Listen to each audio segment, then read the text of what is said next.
नवीन सरकार पांड्या आम निर्वाचन मंडली दान अतुलनीय मिनिमम 2000 कोटी टंका आम निर्वाचन मंडली गत 5 वर्ष से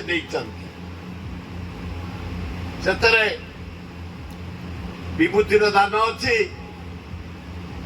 अन्य चेयरमैन अच्छी सब अच्छी किंतु मेन हूँ नवीन पट्टनायक से 750 कोटी जटणी खोर्धा